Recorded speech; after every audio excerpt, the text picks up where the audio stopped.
Well, thanks for joining me. So, our research that we're going to be conducting this spring is going to be in an area I call the Valley of the Other Beings. Now, a lot of people don't believe in this stuff. I totally understand.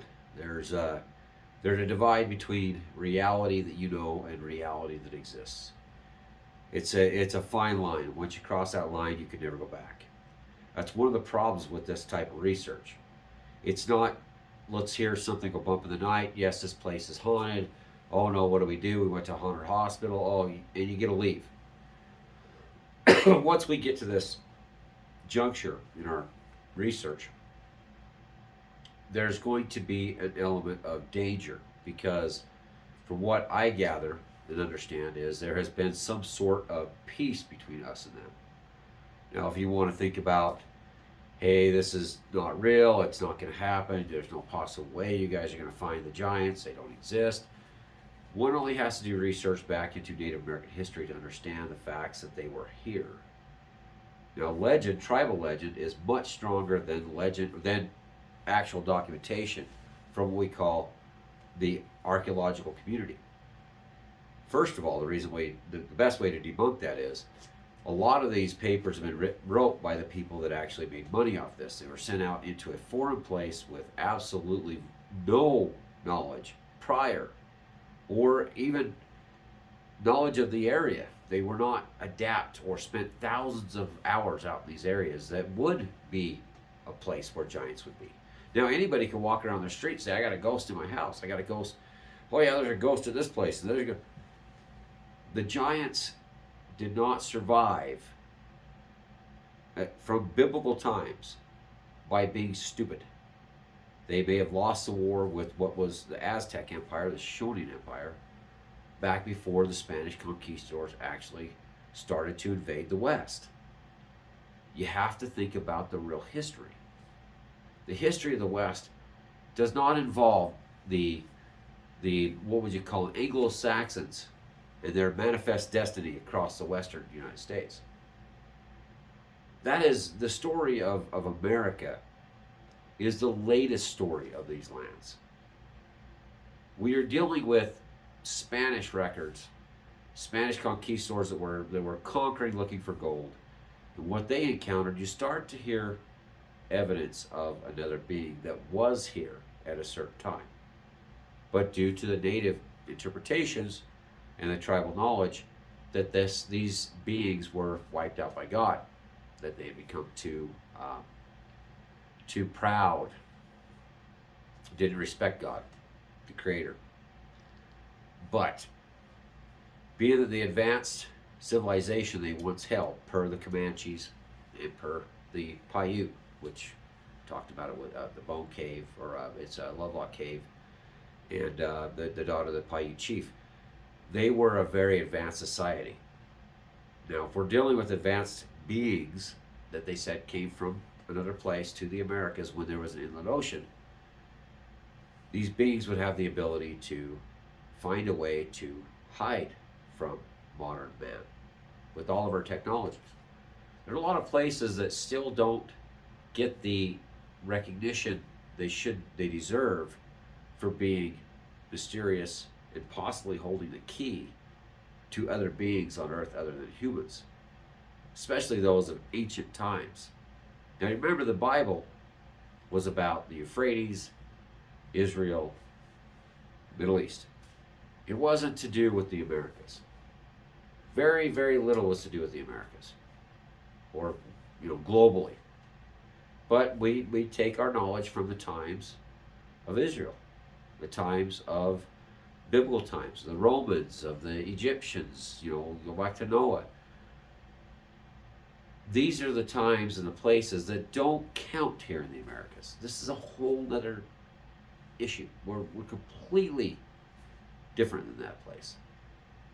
The mountains that were once here that were 20,000 feet high have sloughed off into smaller mountain ranges, which is proven by the alluvial gravels that surround these mountain ranges. These are the places where the giants would reside if they're still here, which I have evidence, and I personally had encounters with giants. I once upon a time thought they were Sasquatch. Yes, it's Sasquatch. Definitely Sasquatch.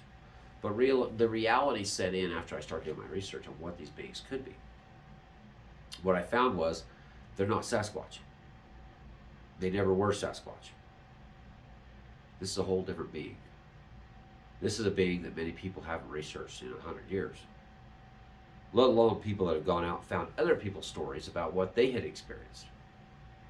I'm the living proof of what would be the closest experience to a actual sighting or a encounter with what would have been a biblical ancient creature called the Nephilim or the Giants. That's a problem. Now everybody wants their own channel. I understand that. I get it. I get it. I get it. This is the modern era where everybody has their own thing. Everybody wants to find their own startup. But people can't put themselves in those positions like I have already. Those times are past. And to go out and find them again, let alone let me tell anybody where they're actually located, is two different things. We're going to go out there and we're going to find evidence of giants. If they decide they're going to come out. Well, I think we're going to find evidence anyway, because I already have with graves. I already have with being attacked 3 times now. I've encounters with these giants. Something doesn't come over a ridge, start going well at you like a dying sheep, and then starts yelling your name. That's the probabilities, the possibilities of that is astronomical.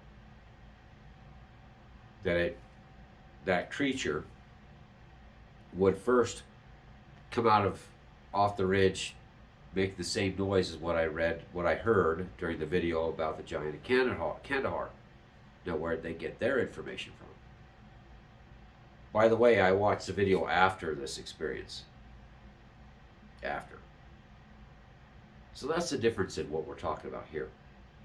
I have many, many stories. Things that a lot of people don't want to know because they're afraid. These are things you can't replicate, you can't duplicate, you cannot make not happen. They're things that people like to hear when somebody writes in so they can promote their show. Well, that's things you will hear. That is not things that will happen. Because they just don't show themselves to anybody.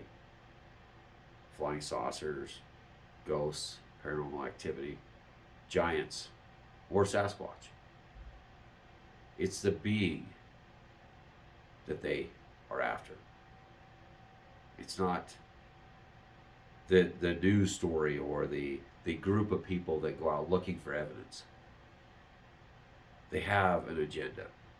Certain people are who they know or want. There's different ties to that. There's a facet to this I can explain in later videos. So it doesn't matter who goes after them. Because they are smarter than you are. And you go out there and squatch all you want. It isn't going to happen. We need funding. If you enjoy Cannibal Giants or Utah Paranormal Activities or adventures, we need funding. That is our biggest, that is a roadblock that I cannot solve. We actually need people to donate. If somebody has an inclination to see Cannibal Giants, to see if it's true, or even just the initiative to say, you know what, I'm willing to put something down to fund this research, to fund this operation, to fund the UFO operation, to fund the Sasquatch operation. That would be greatly appreciated. But remember, content cannot be created without somebody creating the content. I'm not some guy that watched from the outside. The guy in Fire in the Sky is not some guy that watched from the outside. We were there. And it isn't pretty. But our stories need to be heard. With your help, they can be. So I appreciate that. Hit the like button. Hit the share button. Make this go viral. Because if there's anything in this world that's real anymore, Cannibal Giants are. The cannibal part of it is not going to be fun. Anyway, thank you for watching. Please like, share, and subscribe.